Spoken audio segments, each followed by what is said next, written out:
I was folding laundry in our bedroom when I heard my husband scream at our 5-year-old daughter with a rage I had never witnessed before.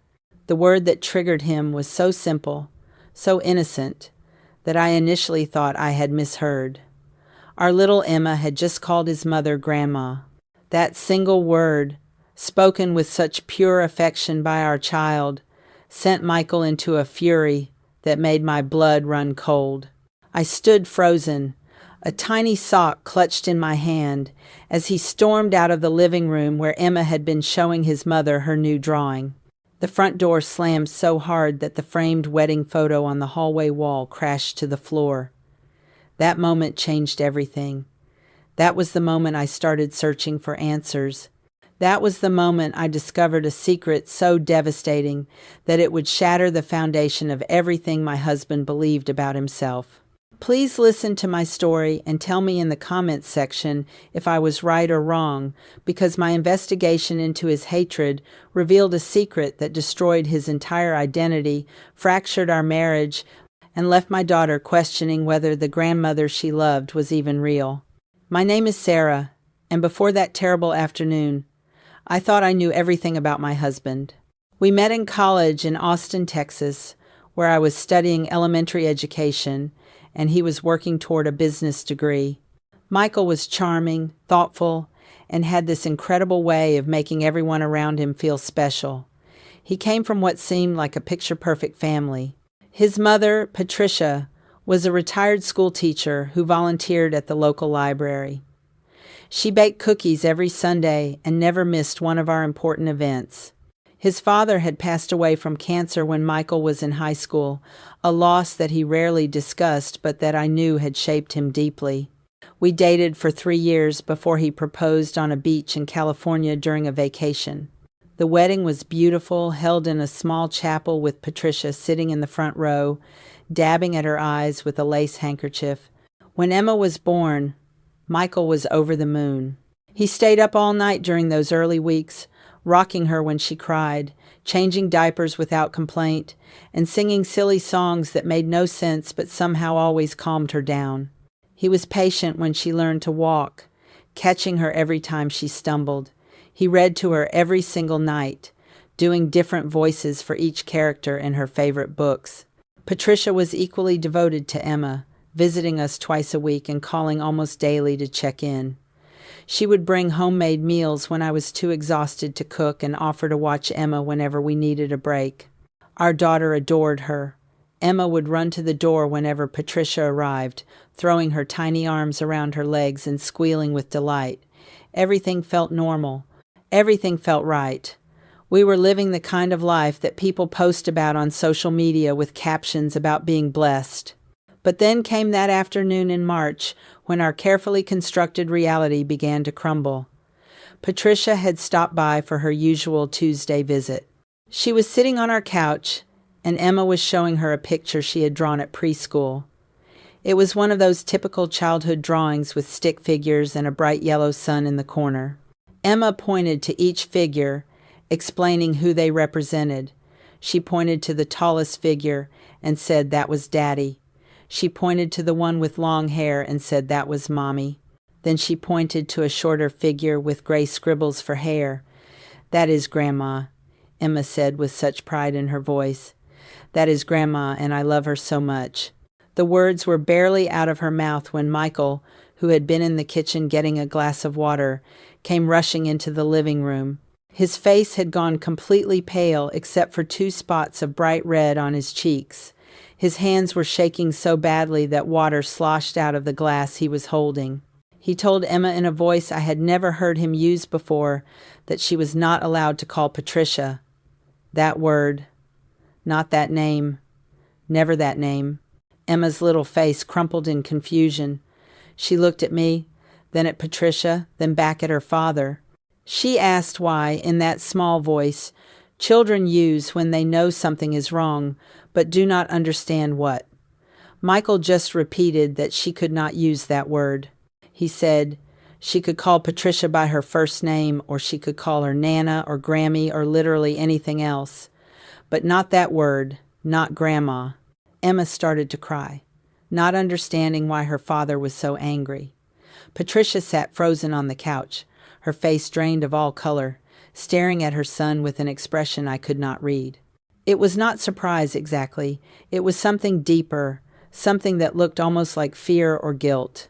Before I could even process what was happening, Michael set his glass down so hard on the coffee table that I thought it might shatter.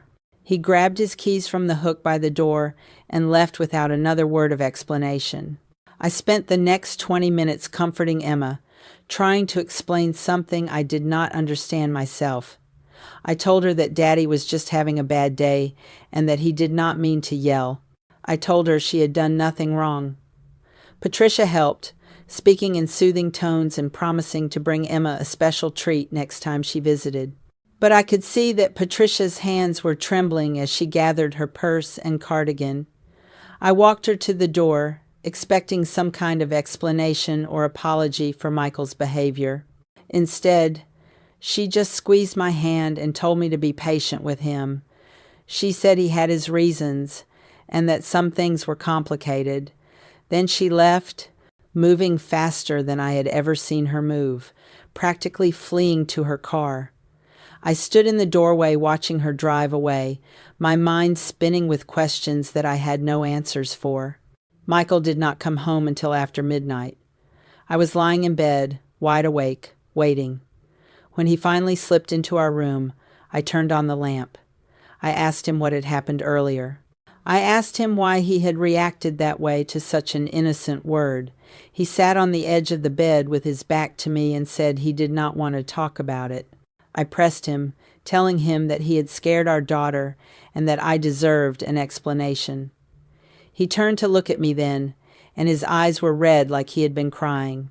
He said that hearing Emma call Patricia that specific word made him feel sick. He said it brought back memories he had spent his whole life trying to bury. But when I asked what memories, when I asked him to help me understand, he shut down completely. He said I needed to trust him and drop it.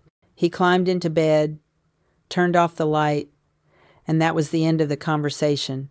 I lay there in the darkness, listening to his breathing, knowing that something was terribly wrong but having no idea what it could be. Over the next few weeks, Michael became obsessed with controlling how Emma referred to Patricia. He made a rule that she could only call her Nana. If Emma slipped up and used the forbidden word, even accidentally, Michael would get this look on his face like someone had struck him. Sometimes he would leave the room. Sometimes he would snap at Emma to correct herself.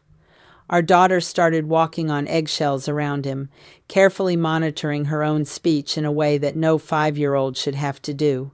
I tried multiple times to get Michael to open up about why this particular word bothered him so much. I suggested therapy. I suggested that maybe we could talk to Patricia together and figure out what was going on. Each time, he refused. He became defensive and angry whenever I brought it up.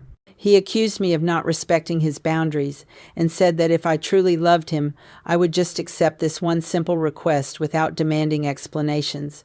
But it was not simple. Nothing about it was simple.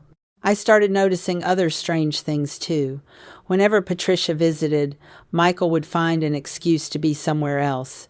He claimed he had work to catch up on or errands to run.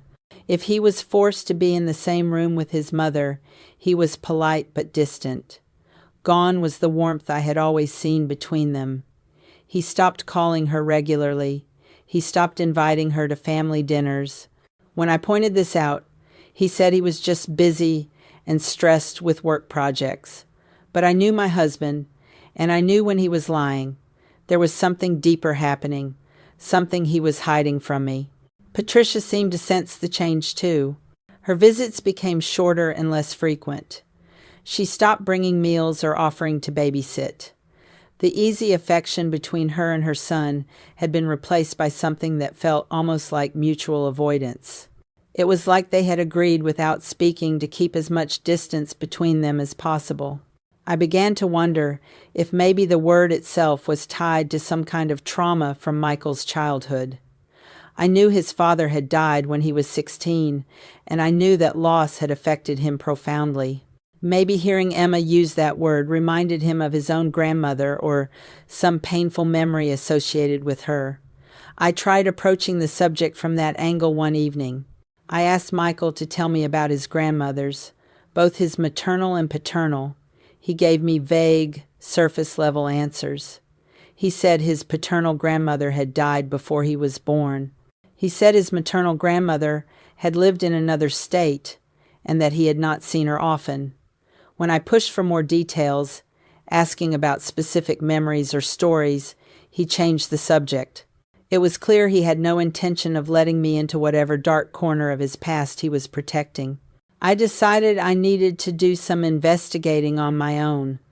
I started with the boxes of old photos and documents that we kept in the attic.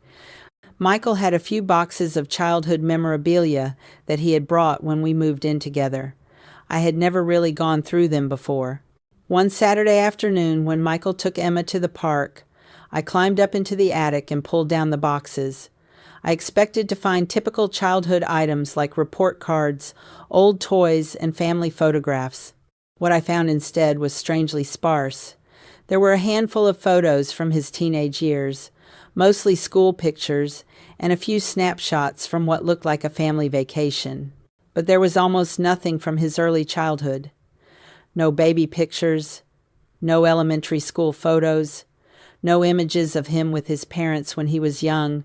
It was like the first 10 or 12 years of his life had been completely erased from the record. I found this deeply unsettling. There was one photo that caught my attention. It showed a young boy who I assumed was Michael, maybe 7 or 8 years old, standing next to a woman who was not Patricia. The woman had dark hair and sharp features, and she was not smiling. Neither was the boy. They stood stiffly next to each other, in front of a house I did not recognize. On the back of the photo, someone had written a date but no names. The date indicated the photo was taken roughly 30 years ago. I stared at that picture for a long time, trying to make sense of it. Who was this woman? Why was this the only photo from Michael's early childhood that had been saved? And why had Michael never mentioned her? I took a picture of the photograph with my phone before putting everything back exactly as I had found it. That night, I tried to casually bring up the subject of Michael's childhood again. I asked him if he had any photos of himself as a baby or young child. He said that most of the family photos had been lost in a flood when he was in middle school. It was a convenient explanation, one that would account for the gaps in his documented history. But something about the way he delivered this information felt rehearsed, like he had prepared this answer long ago for anyone who might ask. I nodded and let it drop, but in my mind, I was already planning my next move. I needed to talk to someone who had known Michael when he was young, someone who might be able to fill in the blanks that he was so determined to keep hidden. I reached out to an old friend of Michael's from high school, a guy named Jake who still lived in their hometown about 2 hours away. I had met Jake a few times at reunions and parties, and he seemed like the type of person who would be honest with me. I called him under the pretense of planning a surprise birthday party for Michael and wanting to include some nostalgic elements from his past. Jake was friendly and willing to help at first.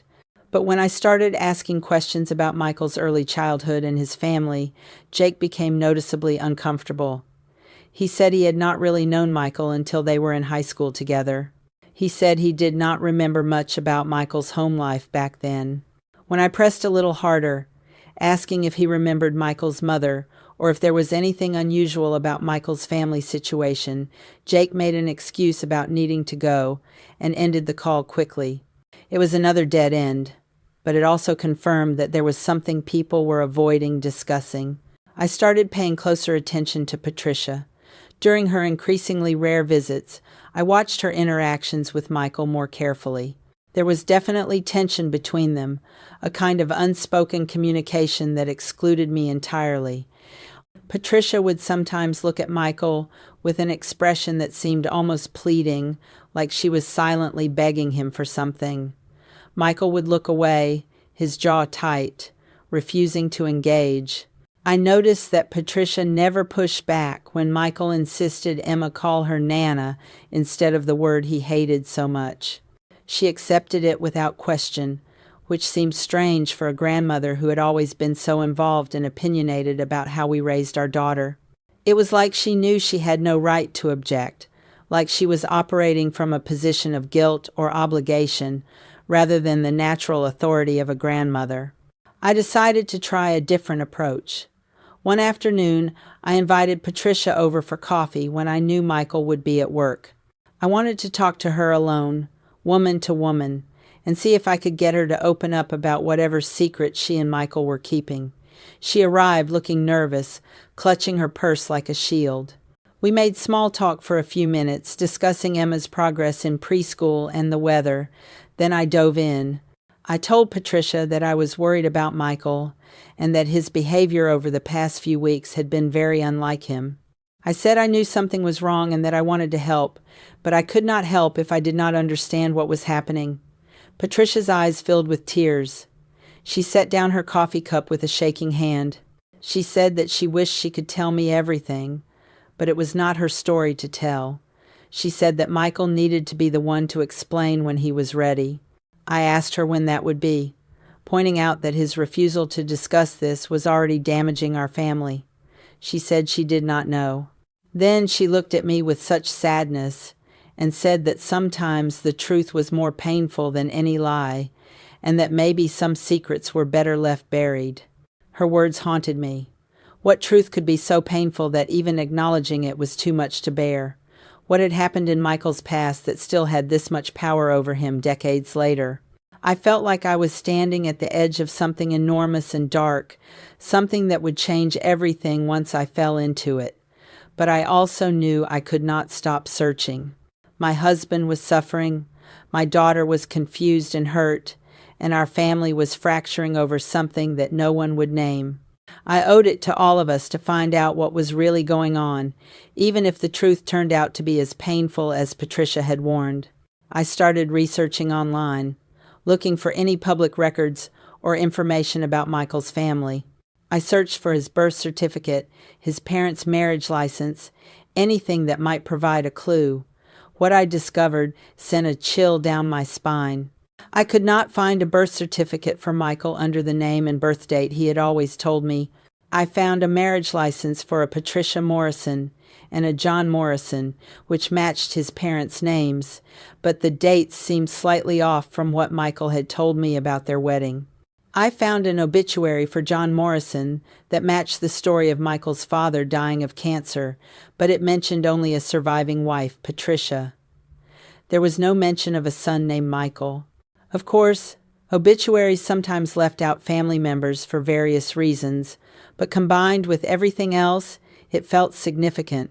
I was starting to realize that the basic facts of Michael's life that I had taken for granted might not be facts at all. I found myself going down research rabbit holes late at night after Michael had fallen asleep. I searched for adoption records, though those were usually sealed. I searched for news articles from the town where Michael grew up, looking for any mention of his family. I even created a family tree on one of those genealogy websites, trying to trace back his lineage. Nothing quite added up. There were gaps and inconsistencies everywhere I looked. The more I searched, the more I became convinced that Michael had been hiding something fundamental about his identity from me for our entire relationship.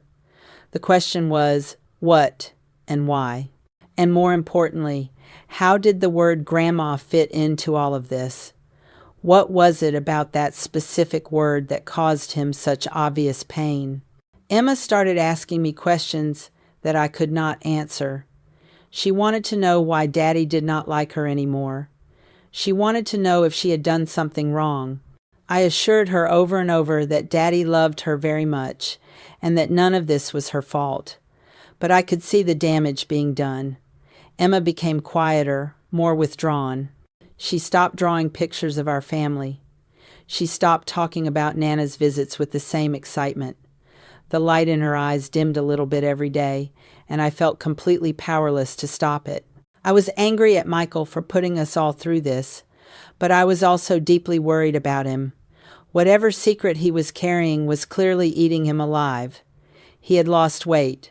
He was not sleeping well. I would wake up in the middle of the night to find his side of the bed empty, and I would discover him sitting in the dark living room, staring at nothing.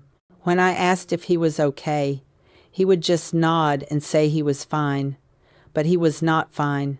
None of us were fine. I made a decision that I knew Michael would see as a betrayal. I decided to hire a private investigator. I needed professional help to uncover what I was missing, to fill in the blanks that Michael refused to address. I found a local investigator who specialized in family histories and background checks. I met with her in a coffee shop across town where I knew I would not run into anyone we knew. Her name was Linda, and she was a no-nonsense woman in her 50s with sharp eyes and a kind demeanor. I explained the situation as best I could, giving her all the information I had gathered about the inconsistencies in Michael's background. I showed her the photo of young Michael with the unidentified woman. I told her about the missing birth certificate and the strange gaps in his documented history. Linda listened carefully, taking notes, and then told me she would see what she could find. She warned me that whatever she discovered might not be what I wanted to hear. I told her I needed the truth, whatever it was. I paid her retainer fee and left feeling both relieved and terrified about what she might uncover. While I waited for Linda to do her investigation, I tried to maintain some sense of normalcy at home.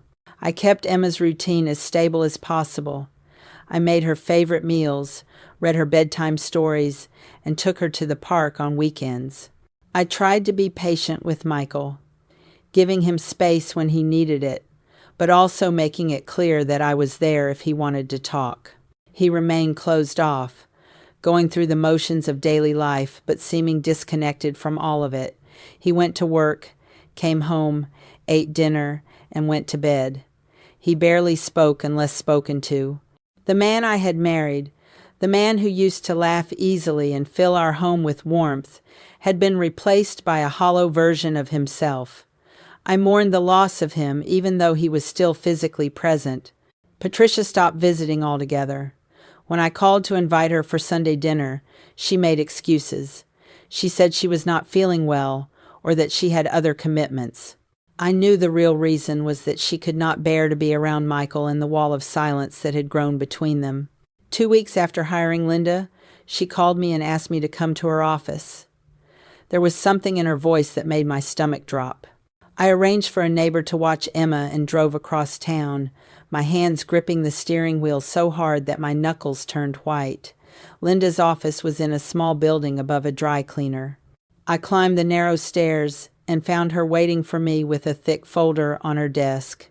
She gestured for me to sit down, and I did, my heart pounding so hard I could hear it in my ears. Linda looked at me seriously and asked if I was sure I wanted to know what she had found.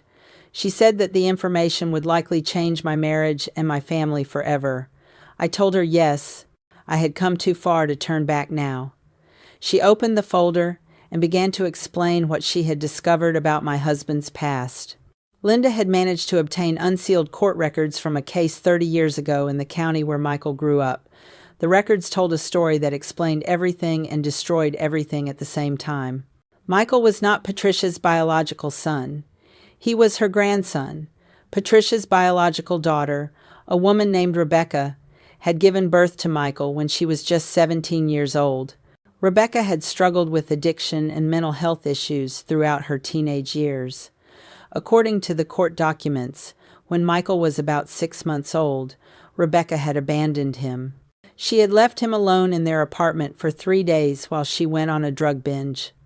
A neighbor had heard the baby crying and called the authorities. Michael had been found severely dehydrated and malnourished. He had been placed in emergency foster care while the state decided what to do.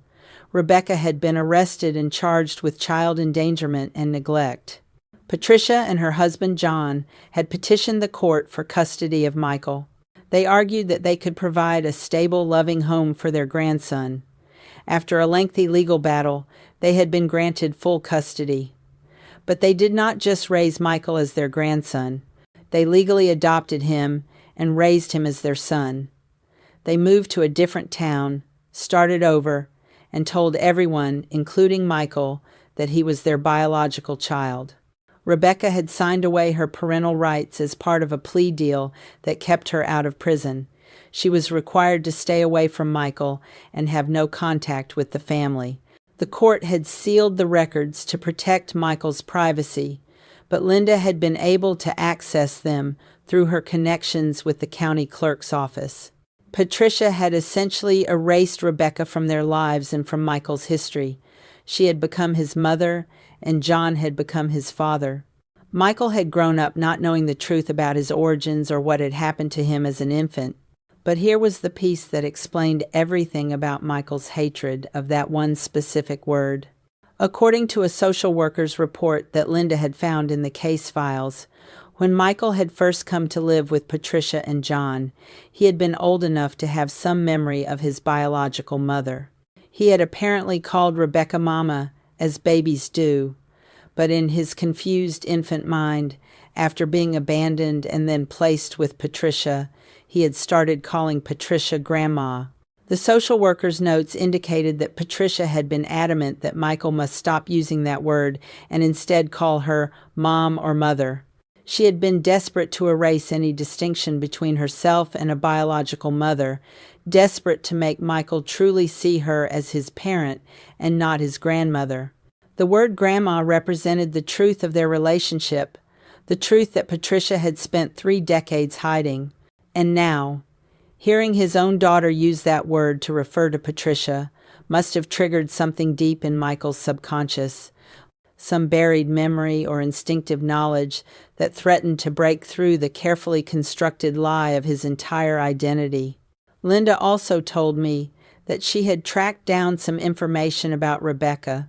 She was still alive, living in another state, and according to public records, she had eventually gotten clean and turned her life around.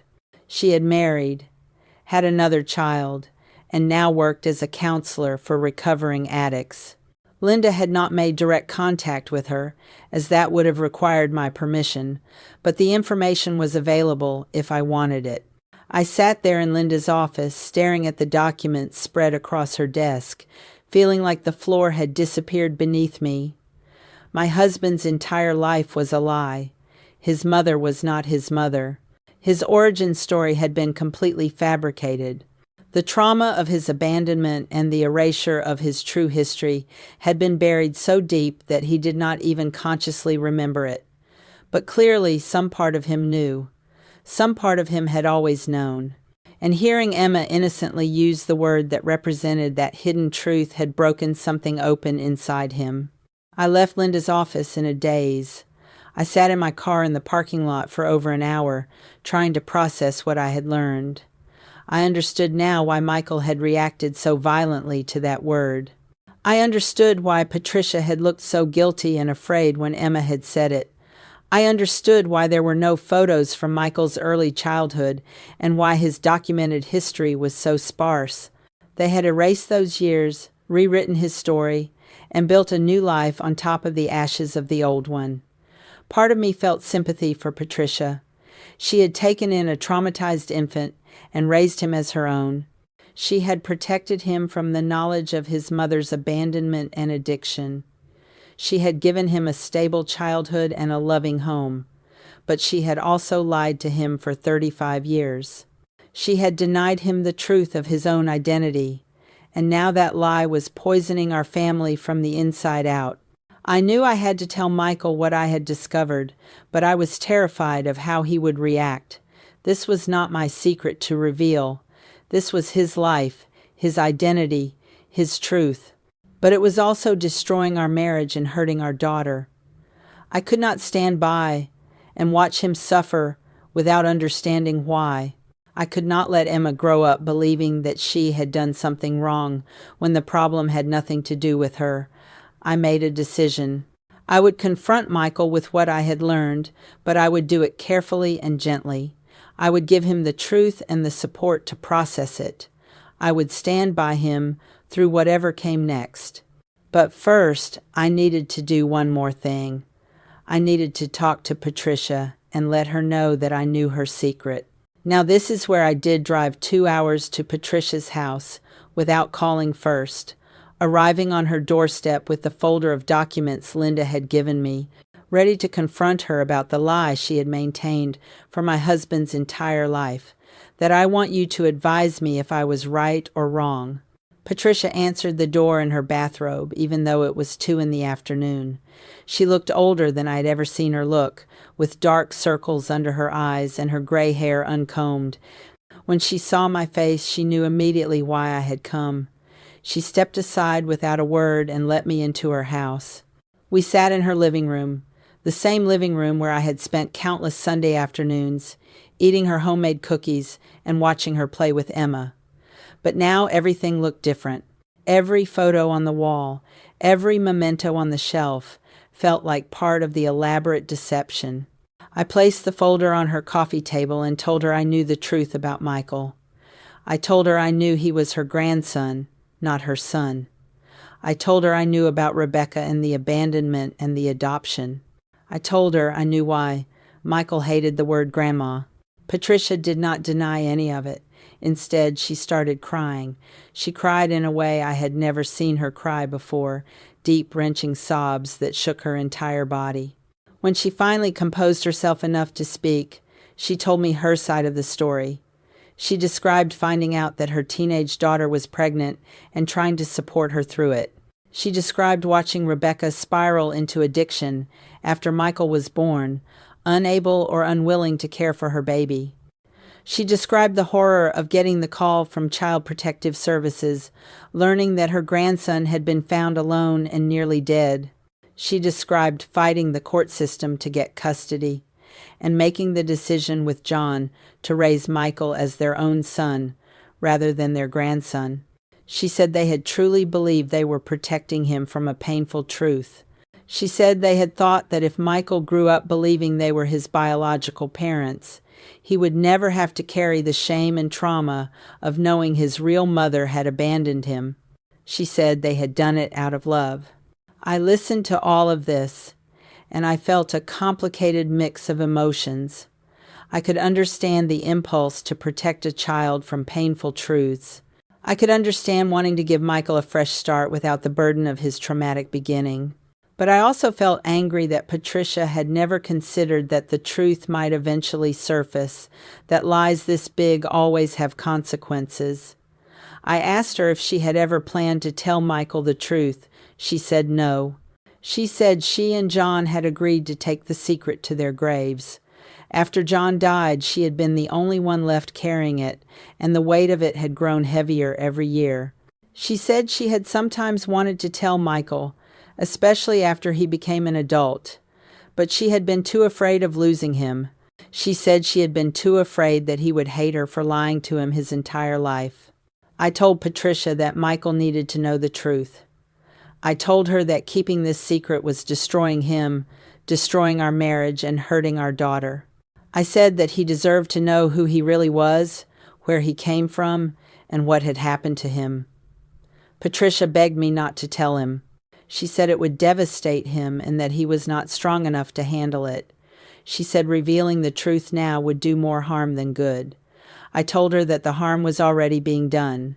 I told her that Michael was suffering because some part of him already sensed the truth, even if he could not consciously access it.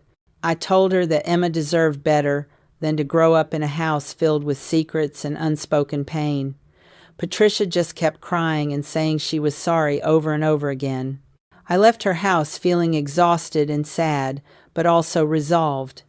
I was going to tell Michael what I had learned, and I was going to do it that very night.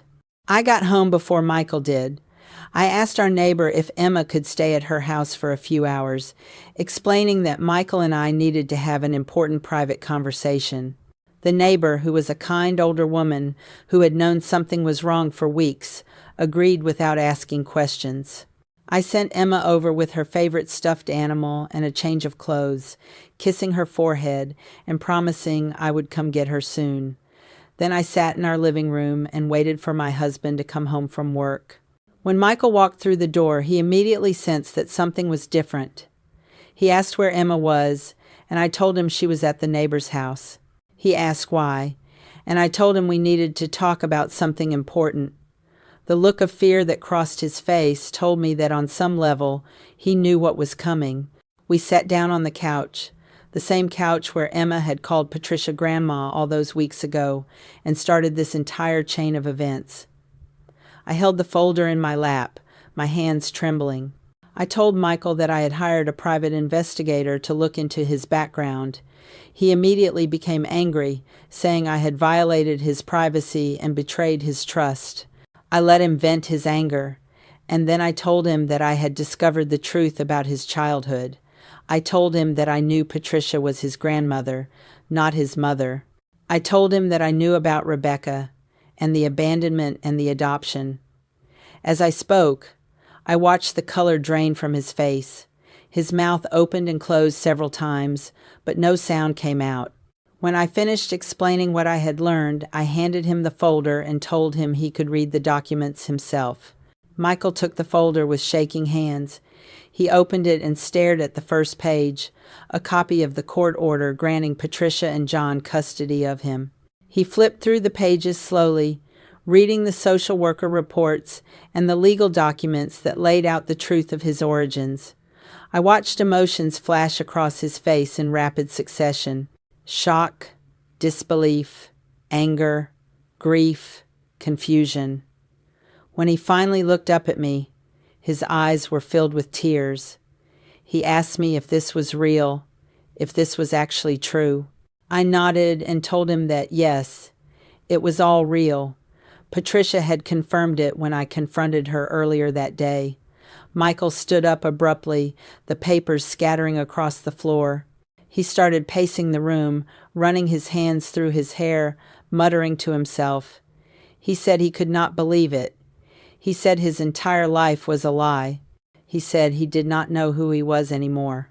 I tried to comfort him, tried to tell him that this did not change who he was as a person, but he pushed me away.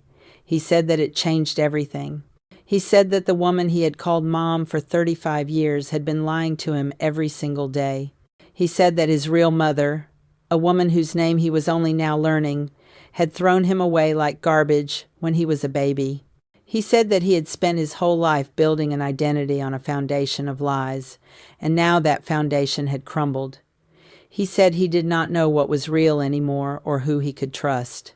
I told him he could trust me, that I had revealed this truth because I loved him and could not stand to watch him suffer in silence, but he just shook his head. He said I had no right to dig into his past without his permission. He said I had destroyed the one thing that had protected him from this pain, which was his ignorance. The conversation went on for hours. Michael oscillated between rage and despair. He would yell about feeling betrayed, and then he would collapse into tears about feeling abandoned. He talked about fragmented memories from his very early childhood that he had always dismissed as dreams or imagination, memories that now made terrible sense in light of what he had learned. He remembered a woman with dark hair who was not Patricia. He remembered being very afraid and very hungry. He remembered crying alone in a dark room. He said he had always told himself those were nightmares or mixed-up fragments from movies he had seen as a child. Now he realized they were real memories of the worst moment of his life, the moment his biological mother had left him to die. I asked Michael if he wanted to know more about Rebecca, if he wanted to know that she was still alive and had turned her life around. He said no. He said he never wanted to hear her name again. He said that woman had given up her right to be part of his life when she abandoned him in that apartment. He said he did not care if she had gotten sober or started a new family. She was nothing to him. I understood his anger, but I also felt sad that he was shutting the door on the possibility of ever understanding that part of his story. I asked him what he wanted to do about Patricia. Did he want to confront her? Did he want to cut her out of his life? Did he want to try to rebuild their relationship on a foundation of truth? He said he did not know. He said he could not even look at her right now without feeling sick. He said every memory he had of her was now tainted by the knowledge that she had been lying to him the entire time. Around midnight, Michael finally exhausted himself. He slumped on the couch, his head in his hands, and just sat there in silence. I sat next to him, not touching him, but staying close. After a long while, he spoke in a quiet, broken voice. He said he finally understood why the word grandma had triggered such a violent reaction in him. He said that on some deep, unconscious level, he must have always known the truth. He said that hearing Emma use that word to refer to Patricia had threatened to bring that buried knowledge to the surface, and his entire psyche had revolted against it. He said that his hatred of the word had been his mind's last desperate attempt to keep the lie intact, to protect him from this devastating truth. But now the truth was out, and he did not know how to live with it. I told Michael that we would figure it out together. I told him that this revelation did not have to destroy him or our family. I told him that the truth, however painful, was better than living a lie. He did not respond. He just sat there staring at nothing, a man whose entire understanding of himself had been shattered in one evening. Eventually, I went to retrieve Emma from the neighbor's house. I tucked her into bed, kissed her good night, and told her that everything was going to be okay, even though I was not sure if that was true. When I came back downstairs, Michael was still sitting in the same position on the couch. I sat beside him again and told him that he did not have to make any decisions tonight. I told him to take all the time he needed to process this information. He nodded but did not speak. We sat together in the silent house until the early hours of the morning, and then we both went to bed, lying on opposite sides of the mattress like strangers. The next few days were the hardest of our marriage. Michael called in sick to work and barely left our bedroom. He would not eat much. He would not talk to anyone. Emma kept asking me what was wrong with Daddy, and I struggled to find age-appropriate answers. I told her that Daddy had learned some sad news about his family and needed time to feel better. She accepted this explanation but kept trying to bring him drawings and toys, desperate to cheer him up. Michael would force a smile for her sake, but the moment she left the room, his face would crumble back into that expression of hollow devastation. I called Patricia and told her that Michael knew everything. She asked if she could come over and talk to him. I told her I would ask, but I already knew what his answer would be. When I relayed the message to Michael, he said absolutely not. He said he never wanted to see her again. Patricia called me multiple times over the following week, begging for updates on how Michael was doing. I gave her minimal information. I was angry with her too, even though I understood her motivations. She had created this situation with her decades of lies. She had prioritized her own fear over Michael's right to know his own history. Her choices had led directly to the pain my husband was now experiencing. Part of me wanted to protect her from that pain, to tell her that Michael would eventually forgive her and they would work through this together. But I did not know if that was true, and I refused to lie to her the way she had lied to Michael. I told her that Michael needed space and time and that she would have to respect that. She cried on the phone and said she understood. She said she would wait for as long as it took for Michael to be ready to see her. I wondered if that day would ever come. About a week after the revelation, Michael finally emerged from his grief enough to start asking practical questions. He wanted to know more details about the court case and the circumstances of his adoption. He wanted to see all the documents Linda had found. I gave him everything, and he spent an entire day reading through the files, making notes, and piecing together the timeline of his early childhood. He found the social worker's report that mentioned him calling Patricia Grandma, and he stared at that passage for a long time.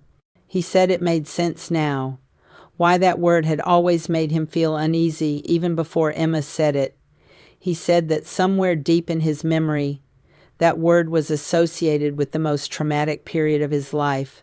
The word grandma meant the time when his world had fallen apart, when the person who was supposed to care for him had disappeared, and when everything familiar had been taken away. Michael also started asking about Rebecca. Despite his initial insistence that he never wanted to hear about her, his curiosity eventually overcame his anger. He asked me to tell him what Linda had found out about her current life.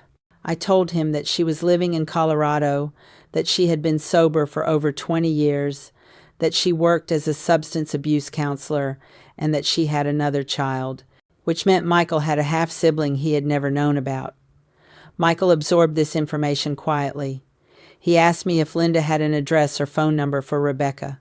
I told him that Linda had that information but had not pursued contact out of respect for Michael's wishes. Michael said he was not ready to reach out to her yet, but he wanted to keep the option open. He wanted to know that if he ever decided he needed to confront her or get answers from her, he would be able to. I told him I would hold on to that information for whenever he was ready. The question of what to do about Patricia weighed heavily on both of us. Michael was adamant that he could not face her yet. He said that every time he thought about her, he felt a confusing mix of love and betrayal. He said she was the only mother he had ever known, and she had genuinely loved him and raised him well, but she had also lied to him about the most fundamental aspect of his identity. She had stolen his chance to make his own choices about his relationship with his biological mother. She had denied him access to his own true history. He said he did not know if he could ever forgive her for that, even though he understood why she had done it. I suggested therapy, both individual counseling for Michael and couples counseling for us. He agreed, and we found a therapist who specialized in adoption trauma and family secrets. The therapy helped Michael start to process his feelings, but it was slow going. Some wounds cut too deep to heal quickly. Emma, meanwhile, was deeply confused by the sudden absence of Nana from her life. She asked constantly when Nana would visit again. She wanted to know if Nana was mad at her. I tried to explain in simple terms that Nana and Daddy were having some grown-up problems that had nothing to do with Emma, but a 5-year-old does not really understand that kind of nuance. She just knew that someone she loved had disappeared from her life without explanation. It broke my heart to watch her process that loss. I called Patricia and told her that Emma was struggling with her absence. Patricia asked if she could at least send Emma letters or small gifts. Michael reluctantly agreed to that, as long as Patricia did not try to use Emma as a way to communicate with him. So Patricia started sending cards and little presents for Emma, always with a note saying how much she missed her and loved her. Emma would light up when these packages arrived, and she would dictate letters for me to write back to Nana. It was the only connection they had left. As the weeks turned into months, Michael slowly began to rebuild his sense of self. His therapist helped him understand that his identity was not solely defined by his biological origins or the lies he had been told. He was still the same person who had built a successful career, who had fallen in love with me, who had become a wonderful father to Emma. The circumstances of his birth and early childhood were part of his story, but they did not have to define him. Michael also started to separate his feelings about Patricia's deception from his feelings about Patricia herself. He acknowledged that she had raised him with genuine love and had given him opportunities and stability he never would have had if he had remained in his biological mother's care. But he also acknowledged that her choice to lie to him had caused real harm, and that harm needed to be addressed before any kind of reconciliation could happen. About 4 months after I had revealed the truth, Michael finally agreed to meet with Patricia. I arranged for them to meet at a neutral location, a quiet park where they could talk privately. I stayed home with Emma, my stomach in knots the entire afternoon, wondering how the conversation would go. Michael came home 3 hours later looking emotionally drained, but also somehow lighter than he had been in months. He told me that he and Patricia had talked about everything. She had apologized profusely for lying to him. She had explained her reasoning and her fears. She had told him that she had always loved him as her son, not just her grandson, and that the adoption had felt like the most natural thing in the world to her and John. Michael had told her how angry and betrayed he felt. He had told her about the pain of learning that his entire life had been built on a lie. He had told her that he did not know if their relationship could ever be what it was before, but he had also told her that he did not want to lose her completely. He said he needed time to figure out what their new relationship would look like, but he was willing to try. Patricia started visiting again, but the dynamic was different now.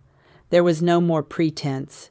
Michael called her Patricia instead of Mom, which seemed to hurt her but which she accepted without complaint. Their conversations were careful and measured, nothing like the easy warmth they had shared before. Emma was thrilled to have Nana back in her life, completely oblivious to the complicated undercurrents between the adults. Michael no longer reacted badly when Emma used the word grandma. In fact, he seemed to have made peace with it.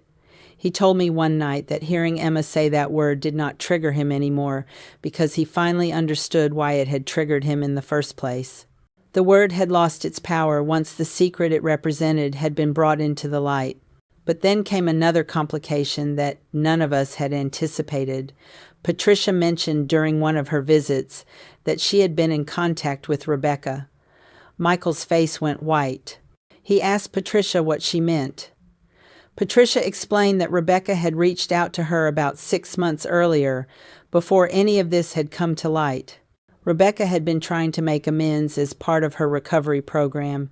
She had wanted to apologize to Patricia for the pain she had caused and to ask about Michael, to know if he was okay. Patricia had been corresponding with Rebecca by email, giving her brief updates on Michael's life. She had not told Michael about this contact because she had not wanted to upset him. But now that he knew the truth about his origins, Patricia felt he deserved to know that his biological mother had been trying to reconnect. Michael was furious all over again. He felt betrayed by Patricia once more, this time for having secret contact with Rebecca without his knowledge. He said that Patricia had no right to share information about his life with a woman who had abandoned him. He said that if Rebecca wanted to make amends, she should have the courage to reach out to him directly instead of going through Patricia. Patricia argued that she had been trying to protect Michael from being blindsided by Rebecca. She said she had been screening Rebecca's attempts at contact, making sure that Rebecca was serious and stable before potentially opening that door. Michael did not care about her reasoning. He said he was an adult and deserved to make his own decisions about who had access to information about his life. They had another painful argument, and Michael left Patricia's house, saying he needed space again. I found myself in the middle of yet another impossible situation. I understood both perspectives. Patricia had been trying to protect Michael, but she had once again made decisions for him instead of letting him make those decisions himself. Her pattern of thinking she knew what was best for him and acting on that belief without his input was the root of all this pain. At the same time, I could see that Rebecca's attempts to reconnect were genuine. She had spent decades rebuilding her life and making amends for her past mistakes. She had every right to try to apologize to the son she had harmed, even if Michael had every right to refuse that apology. I talked to Michael about it during one of our late-night conversations. I asked him if he had any interest in hearing what Rebecca had to say. He said he did not know. He said the thought of meeting her filled him with rage and fear and a terrible curiosity all at once. Michael's therapist suggested that he write a letter to Rebecca, even if he never sent it. The exercise would help him articulate his feelings and decide what, if anything, he wanted to say to her. Michael worked on that letter for weeks. He would write a few lines, tear up the paper, and start over. He went through dozens of drafts, each one expressing a different facet of his complex emotions. Finally, he produced a letter that he felt captured what he needed to say. In it, he told Rebecca that he knew about her abandonment of him and the consequences it had on his early life. He told her that he had lived a good life despite that traumatic beginning, thanks to Patricia and John. He told her that he did not know if he would ever be ready to meet her or have a relationship with her. But he also told her that he understood addiction was a disease and that he acknowledged her efforts to get sober and make amends. He said that if she truly wanted to apologize, she could write him a letter explaining herself, and he would decide after reading it whether any further contact was warranted. He gave her my email address as a point of contact, not wanting her to have direct access to him yet. Michael sent the letter. 3 weeks later, I received an email from Rebecca with a long letter attached. I told Michael it had arrived, and he asked me to print it out. He did not read it immediately. It sat on his desk for 2 days while he gathered the courage to open it. When he finally read it, he was alone in his office. I heard him crying through the closed door. When he emerged an hour later, his eyes were red, but his face was calmer than I had seen it in months. He told me that Rebecca's letter had been raw and honest. She had described her struggles with addiction as a teenager, her complete unpreparedness for motherhood, and the terrible choices she had made during that period of her life. She had described the guilt and shame she had carried every day for over 30 years. She had explained how she had hit rock bottom multiple times before finally getting clean and rebuilding her life. She had told Michael that she understood if he hated her and never wanted to see her. She said she was not asking for forgiveness or a relationship. She just wanted him to know that abandoning him was the biggest regret of her life, and that not a day went by when she did not think about the baby boy she had failed so completely. Michael said that reading Rebecca's letter had shifted something inside him. He still felt angry about what she had done, but he also felt a kind of sad understanding. She had been a child herself when she had him, a broken, addicted child who had no business being responsible for another human life. She had made terrible choices, but she had also spent decades trying to become a better person. Michael said he was not ready to meet her face to face, but he thought he might be willing to exchange a few more letters. He wanted to ask her questions about his early life and about her side of the family. He wanted to fill in the gaps that Patricia could not fill because she had not been there for those first few months of his life. I supported his decision, and he began corresponding with Rebecca by email. The exchanges were cautious and formal at first,